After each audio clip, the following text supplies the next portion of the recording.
Alors, bonjour tout le monde. Donc, je me présente, c'est Oussama Al-Haswani.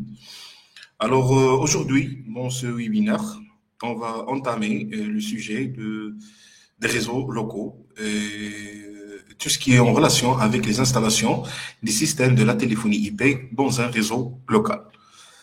Alors, premièrement, on va commencer par une petite introduction pour savoir le cadre de ce webinaire.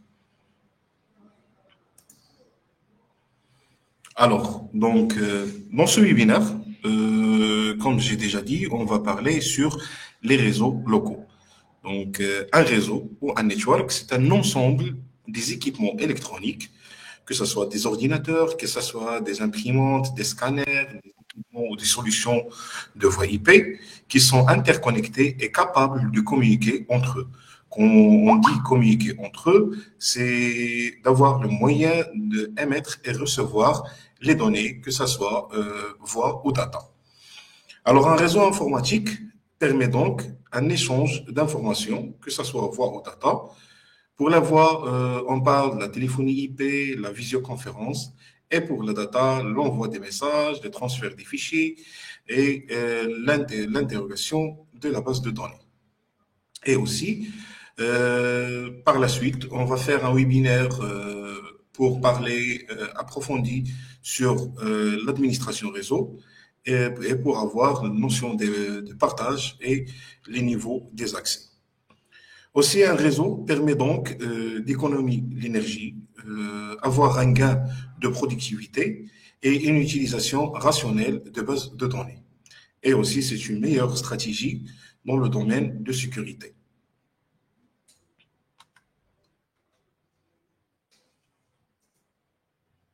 Alors, dans cette présentation, premièrement, on va commencer par une architecture des réseaux LAN. Dans la deuxième partie, on va parler des différents équipements dans notre réseau LAN. Et vers la fin, on va terminer par l'architecture de la solution ou des systèmes de téléphonie IP, le VoIP. Et vers la fin, on va laisser un peu pour une discussion avec les participants s'il y a des questions à répondre. Alors, premièrement, l'architecture de réseau LAN. Dans l'architecture de réseau LAN, on a la notion des réseaux locaux, on a la notion des réseaux étendus ou des grands réseaux, on a la notion aussi des routages, les moyens aussi de communication et les protocoles de communication.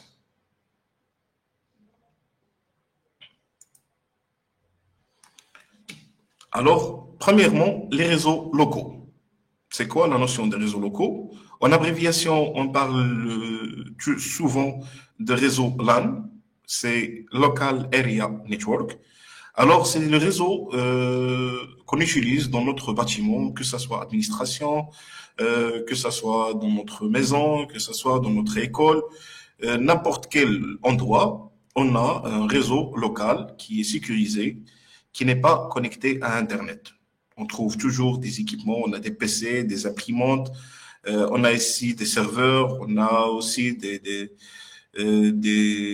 équipements qui sont connectés via un câble Ethernet dans notre réseau et ils créent entre eux un lien, qu'est-ce qu'on appelle le réseau LAN. Alors, dans notre réseau LAN, on trouve différents équipements.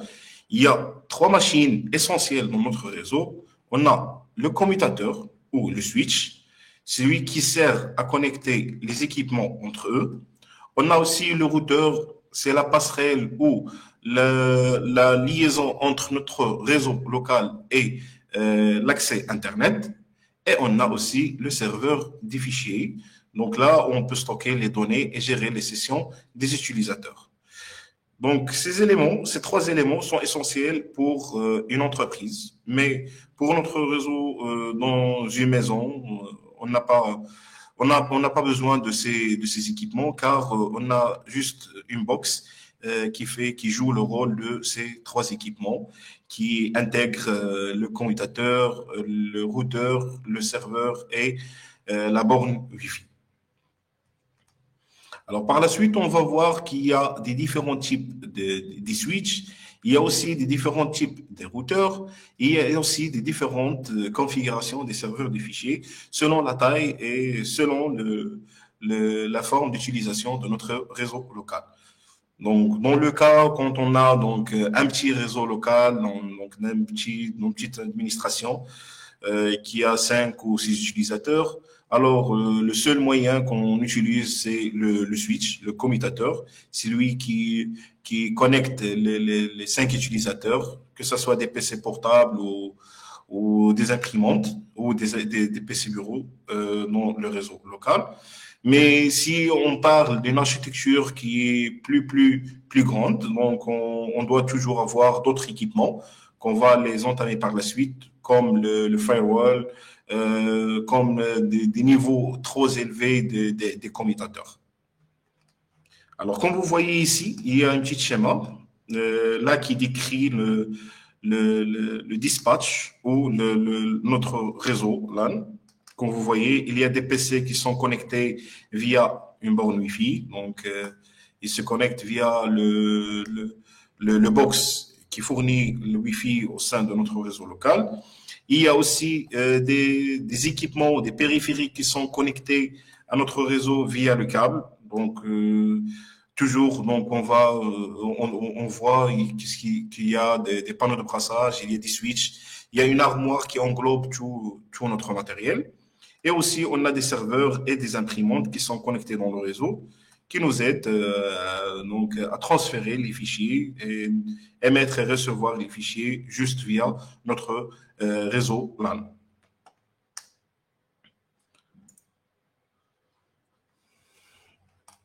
Donc, le deuxième point, c'est les grands réseaux. Pour le premier point, on a parlé de réseau local. Mais le réseau local sans Internet, ça n'a aucune valeur parce que si on parle de réseau local, on parle de la communication ou la transmission des fichiers au niveau local. Mais si on veut donc y accéder à d'autres fournisseurs comme les fournisseurs des emails ou les fournisseurs donc des messageries où on veut transférer des fichiers à notre bâtiment ou à notre collaborateur. Donc, on doit avoir la notion de grands réseaux ou de réseaux étendus qu'on appelle le réseau WAN, Wide Area Network.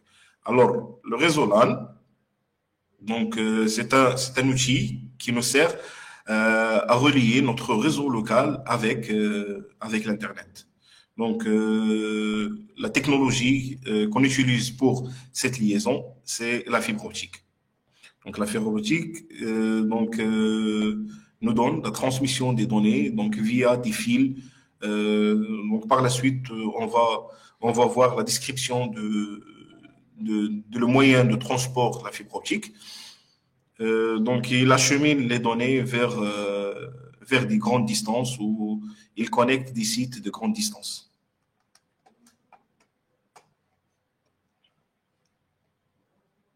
Alors, comme vous voyez le schéma ici, donc, on voit qu'il y a donc des serveurs connectés partout donc, dans le monde.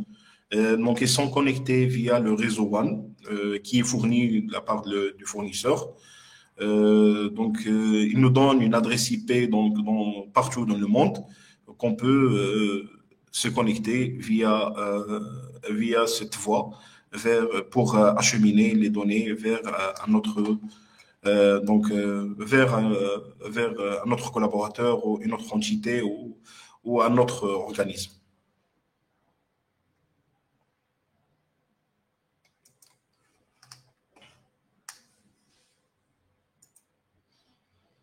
Alors, puisqu'on a parlé sur les réseaux locaux et les réseaux étendus, donc on ne doit pas donc oublier la notion du routage. C'est quoi la notion du routage? C'est l'acheminement des données entre les différentes périphériques, que ce soit les périphériques locaux ou les périphériques externes. Alors, tout l'équipement qui existe dans notre réseau local doit avoir une adresse IP, que ce soit une adresse IP locale ou une adresse IP publique. C'est elle qui identifie chaque équipement dans notre réseau. Par exemple, si on a des PC, donc on doit avoir des PC avec une adresse IP locale qui est connectée avec notre réseau local via la box Internet. Et si on a des équipements externes, on doit avoir des équipements avec des adresses IP publiques attribuées qui peuvent être aperçues dans le réseau étendu.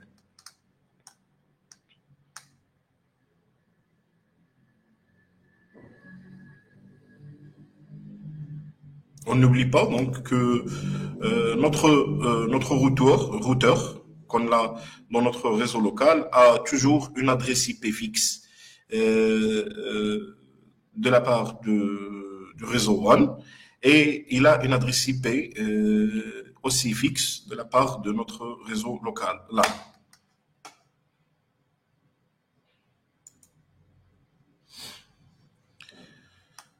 Alors, donc on a parlé dans les généralités, dans les réseaux LAN et WAN, mais dans notre réseau LAN, on n'oublie pas qu'il y a toujours des moyens de connexion.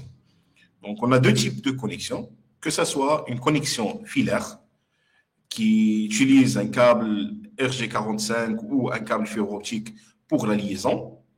Donc toujours la liaison qui existe, c'est la liaison entre les différents équipements de notre réseau local, que ce soit des PC portables, que ce soit des PC bureaux, que ce soit des imprimantes qui utilisent une carte réseau. Et on a la connexion sans fil, que ce soit Wi-Fi ou Bluetooth, qui connecte tous les équipements qui ont la possibilité de se connecter via la carte Wi-Fi. Alors, il y a une grande différence entre une carte réseau filaire et une carte Wi-Fi.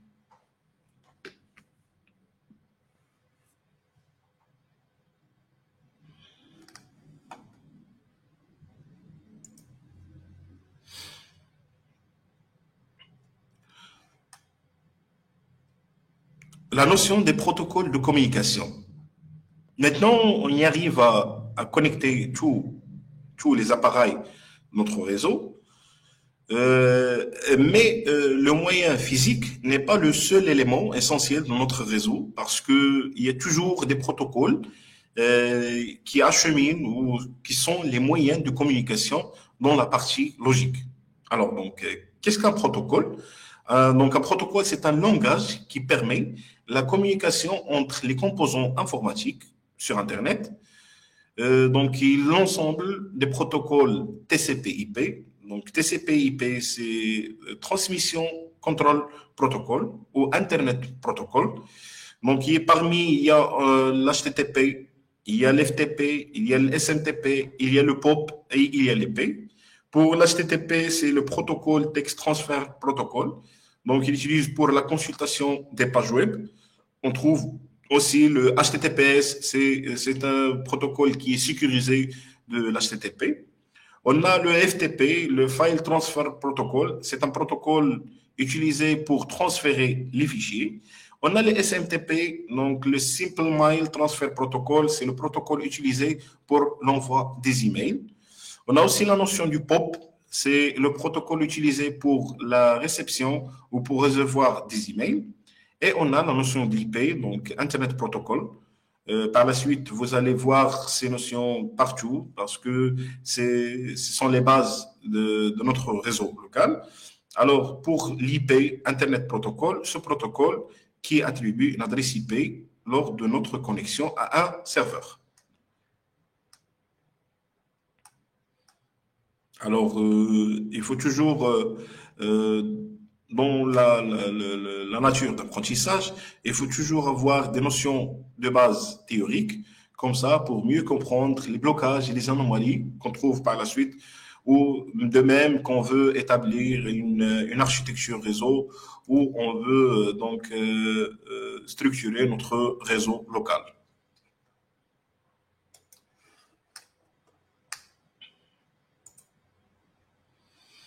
Alors, donc on a terminé par la première partie. La première partie, c'est que des généralités concernant les notions des réseaux ou les différents modes techniques du réseau. Maintenant, on va voir les différents équipements qui sont utilisés dans un réseau LAN. Alors, dans un réseau LAN, on a à peu près 5 ou 6 équipements essentiels dans notre réseau. Quoi que ce soit qu'il s'agit d'une installation de réseau informatique ou une installation de réseau téléphonique ou la monte d'un mini data center ou une salle informatique. Alors, le premier élément, c'est le moyen de communication entre les périphériques ou le support de communication. Deuxièmement, donc, on a le coupleur ou le moyen qui fait le couplage entre ou la connexion entre les moyens de communication ou le support de communication et la carte réseau dans votre équipement. On a aussi le commutateur et le concentrateur. Alors, il y a une grande différence entre le commutateur et le concentrateur.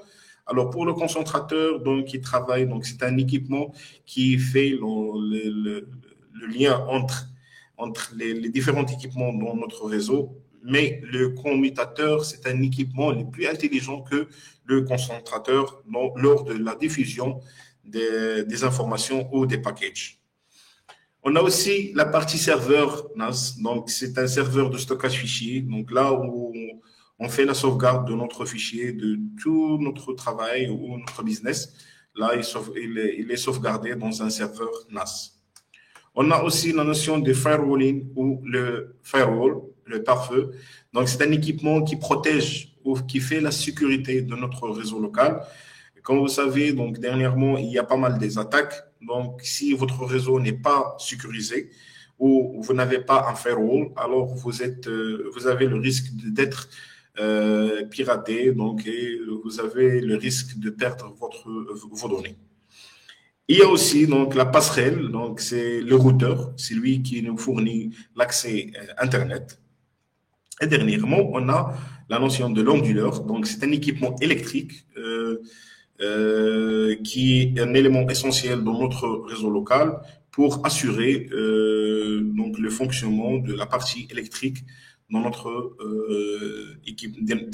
équipement, parce que si on a une coupure électrique, donc on risque d'avoir donc un équipement qui est défectué dans notre réseau local. Alors, premièrement, le support de communication. Qu'est-ce qu'un support de communication? Donc, le support de communication, ce sont les câbles qui sont utilisés ou qui circulent les informations entre les équipements. On peut trouver des câbles fibre optique, sont utilisés pour les grandes distances et pour avoir une grande vitesse de communication. On a aussi les câbles pertorsadés, ce sont les câbles utilisés en interne pour les petites distances. Alors, donc, ce sont des câbles qui se terminent par un connecteur RG45 et constitués des fils qui sont torsadés par paire et sont utilisés et trop courts pour les réseaux en étoile. Aussi, on a les ondes radio, ce sont les moyens ou le support de communication Wi-Fi, donc sans fil. Et on a aussi le câble coaxial que vous connaissez tous, mais généralement, dernièrement, donc la tendance de la technologie, c'est vers les câbles Ethernet.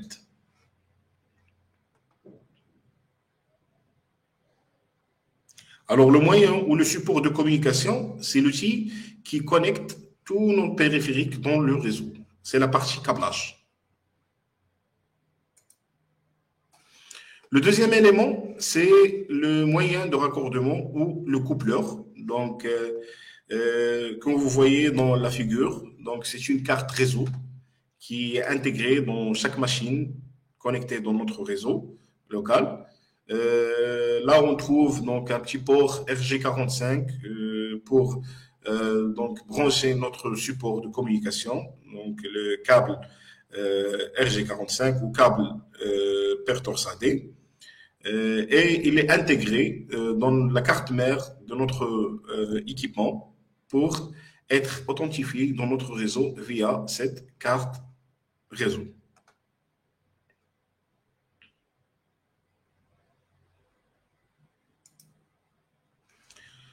Aussi, on a donc le concentrateur ou le commutateur. Alors, le commutateur réseau ou un switch, c'est le mot technique qui est utilisé. Donc, c'est un équipement qui relie plusieurs segments, que ce soit donc, les équipements connectés par des câbles RG45 ou des équipements connectés par des câbles de fibre optique. Donc, on peut les relier par un switch. On a différentes gammes de switches. On a les switches qui sont normaux, donc des switches qui ont juste des ports RG45 ou des ports Ethernet. Et on a des switches qui ont des ports Ethernet et des ports SFTP. Les ports SFTP, ce sont les ports de la fibre optique. Et on a aussi, donc, il y a des switches qui fournissent l'alimentation aussi pour les équipements qui supportent le PoE. Donc, Power Ethernet. Donc, c'est un port qui peut à la fois faire un échange de data et voix et aussi peut alimenter les équipements tels que les caméras de surveillance, les appareils téléphoniques. Par la suite, on va voir le schéma ou le scénario de la téléphonie IP. Donc, on va voir qu'il y a pas mal de postes qui peuvent être connectés dans notre réseau juste via donc, un câble Ethernet qui fait la transmission des données et aussi de l'alimentation. Alors, comme vous voyez dans la figure, il y a donc c'est un petit switch de 8 ports. Il y en a plusieurs, il y en a de 4, 5, il y en a de 8, il y en a de 16, 24, 48. Donc, selon le nombre de câbles ou le nombre de ports que vous utilisez dans votre réseau local. Alors, ici, donc, je vais juste faire une petite comparaison entre le commutateur et le concentrateur. Le commutateur, c'est le switch et le concentrateur, c'est le hub. Donc, ce sont les mots techniques utilisés dans les différentes installations ou quand on parle d'un réseau local. Alors, donc, pour le hub, donc, c'est un équipement qui n'est pas intelligent. Donc quand il reçoit donc, un message ou un package de la part d'un utilisateur, il fait la diffusion aléatoire. Donc, il diffuse l'information à tous les équipements qui sont connectés dans son réseau. Contrairement le commutateur, donc lui, il connaît la source et la destination des packages. Donc, quand on a donc 2 PC ou 3 PC connectés dans notre réseau, il y a des informations qui circulent là-dessus. On a donc le commutateur, il connaît la source du package, donc le PC qui fait l'émission du message, et il connaît aussi donc la destination ou l'IP destination du package, donc le PC qui va recevoir le message dans le réseau local.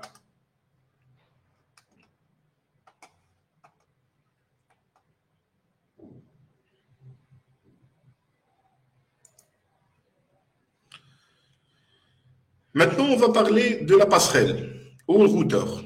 Donc, premièrement, on a parlé des équipements qui sont intéressants ou qui sont essentiels dans le réseau LAN. Mais si on veut utiliser un réseau WAN, donc on doit l'obligation d'avoir un routeur dans notre réseau, ce qui est fourni de la part du fournisseur pour avoir un réseau étendu et on peut communiquer via la partie WAN. Alors, c'est un dispositif qui permet de faire la liaison entre le réseau informatique local et le réseau étendu WAN de l'opérateur. Alors, pour la notion de firewalling, donc, on peut utiliser des routeurs parce qu'il y a des routeurs qui supportent la partie firewall et qui font qui font la partie sécurité de notre réseau local. Mais pour les grosses structures, toujours on a l'obligation d'avoir donc un firewall dans notre réseau.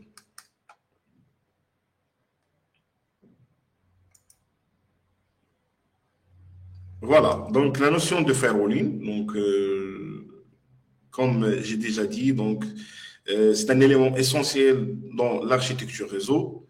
Donc c'est un système qui permet la protection des différentes périphériques et des différentes données dans notre réseau. Donc c'est lui, c'est le mur qui fait qui fait la défense des IP ou donc des utilisateurs ou des malveillances qui intègrent notre réseau local.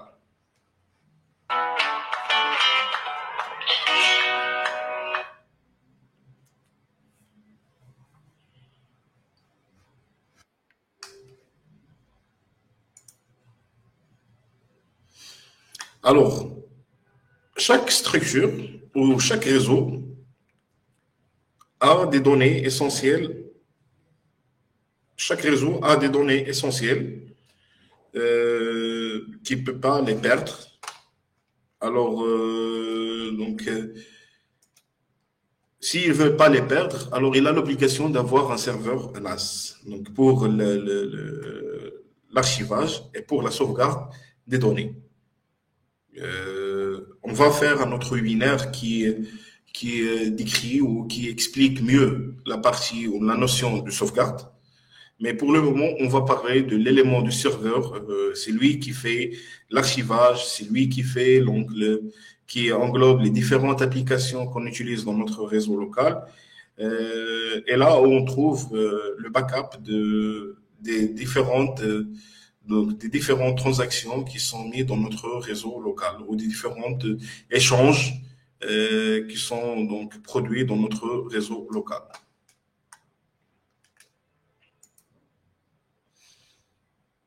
Et la partie onduleur, c'est toujours la sécurité de l'électricité, c'est obligatoire dans notre réseau parce que les coupures font donc parfois s'il y a des coupures inattendues, donc on a le risque de perdre des équipements dans notre réseau local. Et qui dit perdre des équipements, alors perdre des données, donc perdre et avoir donc renouveler l'installation ou changer les différents équipements dans notre réseau local.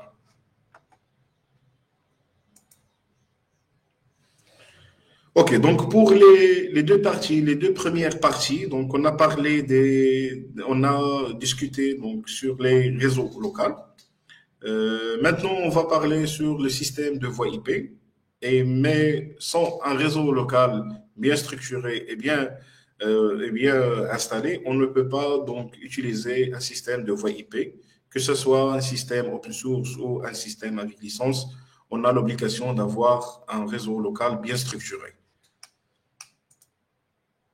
Alors, premièrement, avant de parler de réseau de la téléphonie IP, on doit savoir c'est quoi la téléphonie IP. Donc, c'est un système de circulation ou de transfert donc, je m'excuse. Donc, c'est un système qui fait la transmission de la voix sur IP. Donc, ici, il utilise l'architecture réseau informatique pour circuler la voix, que ce soit en interne de notre bâtiment ou en externe de notre bâtiment, que ce soit dans la réception ou que ce soit de l'émission des appels téléphoniques. Alors, on a des différents équipements qui sont essentiels dans notre réseau ou dans notre structure de voix IP. Alors, on a la partie des codecs, ce sont les différents paramètres ou les différentes périphériques matérielles ou les processus logiciels qui permettent de compresser, encoder et décompresser les données. Aussi, on a l'outil de l'IP, donc parce que tous les équipements de la voie IP parce que tous les équipements de la voie IP sont connectés et tous les équipements de voie IP sont donc reliés via donc, une adresse IP qui est attribuée via le réseau local.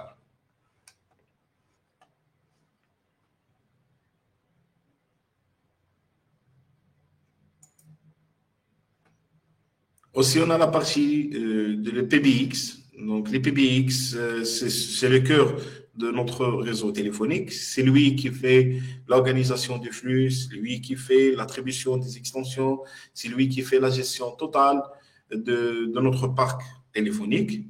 Et aussi, on a les appareils téléphoniques IP qui sont connectés dans notre réseau via le câble Ethernet et qui sont branchés dans un switch pour être déclarés dans notre système de la téléphonie IP, que ce soit un système basé sur un open source ou un système avec licence.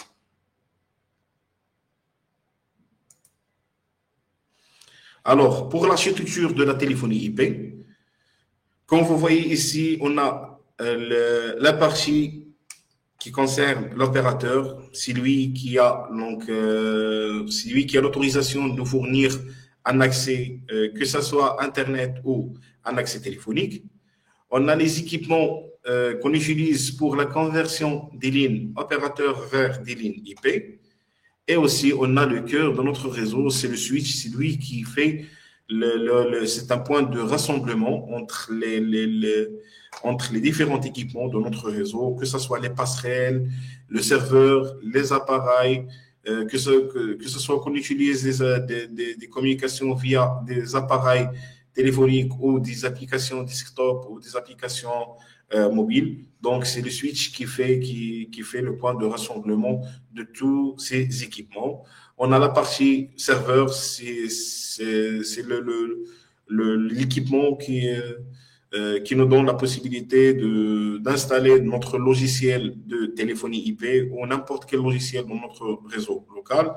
Et on a vers la fin les différents équipements qui interviennent dans notre réseau et qui sont des moyens de communication, que ce soit des appareils téléphoniques, que ce soit des applications desktop, donc qui utilisent soit des PC bureaux ou des PC portables, et des applications mobiles qui sont installées sur notre téléphone, qu'on peut les utiliser dans notre réseau local ou dans le réseau étendu, à condition qu'on a une adresse IP fixe sur notre routeur. Donc l'adresse IP publique qui est fournie par l'opérateur doit être fixe pour avoir donc la notion de la mobilité et la notion de la communication dans le réseau étendu.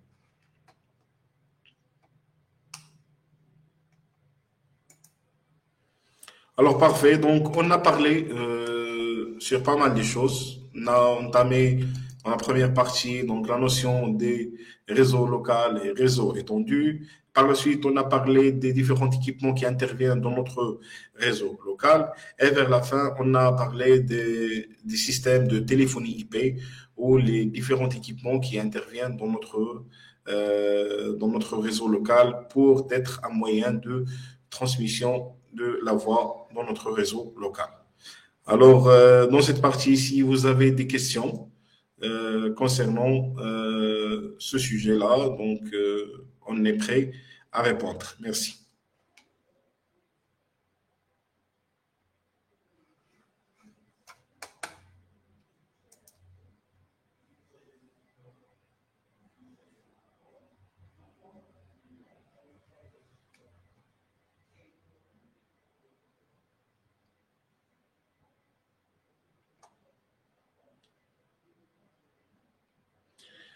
Alors, on a une petite question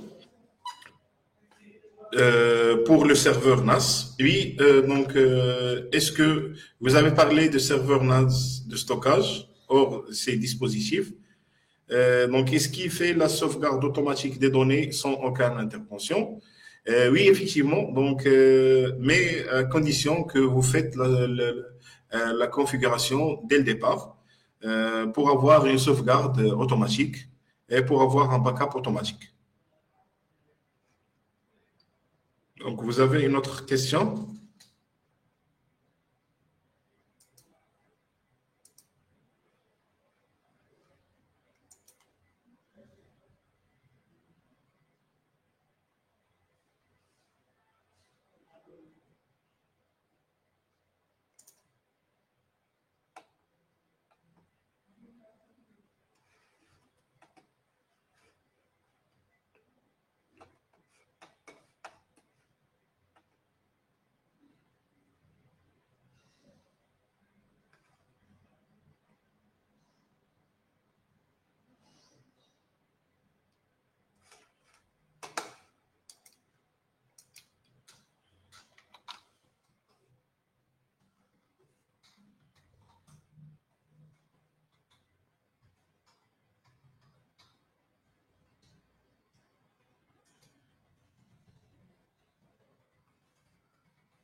Est-ce que vous avez une question?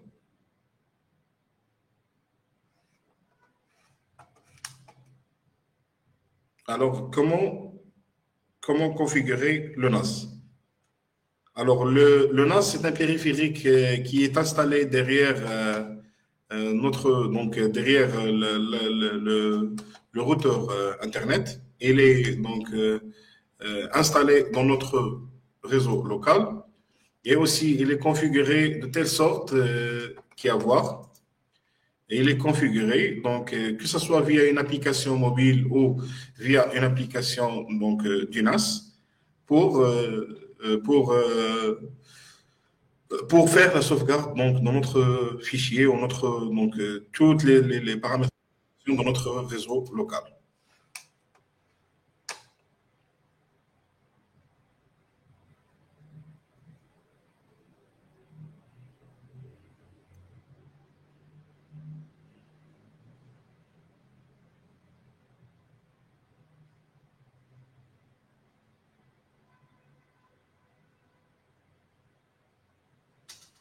Alors, pour la sauvegarde de votre réseau, donc, il est recommandé d'utiliser un seul NAS, mais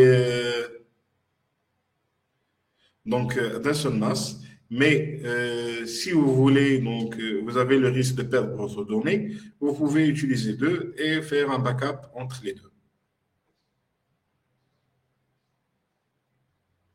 Oui, effectivement, donc la configuration est faite à un autre niveau, à condition qu'on doit avoir tous les éléments essentiels de votre réseau local. Donc, si vous voulez, donc vous pouvez nous consulter et on peut faire un diagnostic et un audit de votre réseau local pour avoir les différents équipements et les différentes périphériques et même le niveau d'utilisation de votre réseau local pour donc vous donner donc la meilleure proposition de cette partie.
Oui, pour les mécanismes SD1, oui, vous pouvez les mettre parce que ce sont des mécanismes qui ont qui ont, c'est un outil juste pour rendre notre réseau local plus intelligent. Donc, vous pouvez les mettre avec un firewalling. J'ai une dernière question aussi par rapport au réseau local. Euh, Comment peut-on segmenter notre réseau en, en ce réseau? Alors, donc, pour cette partie de la notion, pour cette partie de la notion de réseau et sous-réseau, On va voir un autre webinaire qui est approfondi. On va parler de notion des couches OSI, et aussi on va parler de la notion des plages réseau, où donc on va parler des différentes classes de notre réseau et comment établir donc un adressage d'un réseau et sous-réseau, et comment déduire un sous-réseau de notre réseau local, que ce soit au niveau plan d'adressage euh, ou via, via les différentes périphériques qu'on a dans notre réseau, ou les différentes switches qu'on a dans notre le réseau.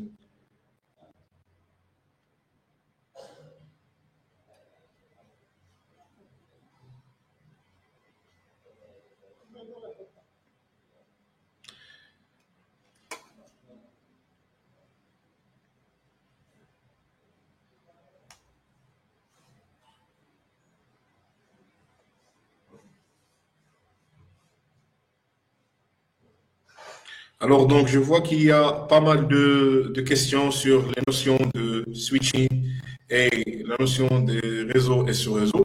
Je pense qu'on va programmer le prochain webinaire sur la partie ou la notion de l'administration réseau, pour mieux donc parler sur ces parties et pour mieux expliquer les notions de réseau et sous-réseau et comment établir une architecture réseau dans notre donc, bâtiment, dans notre réseau local, et de même avoir les notions de switching et les niveaux des switches, niveau N1, L2 des switches.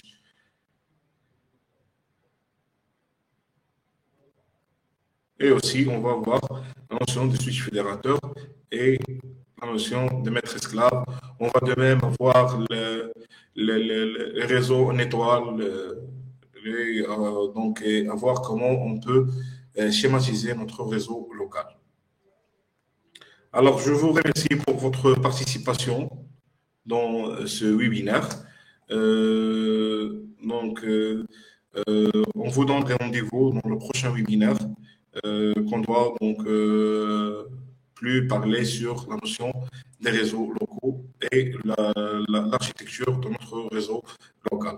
Alors, merci, à la prochaine.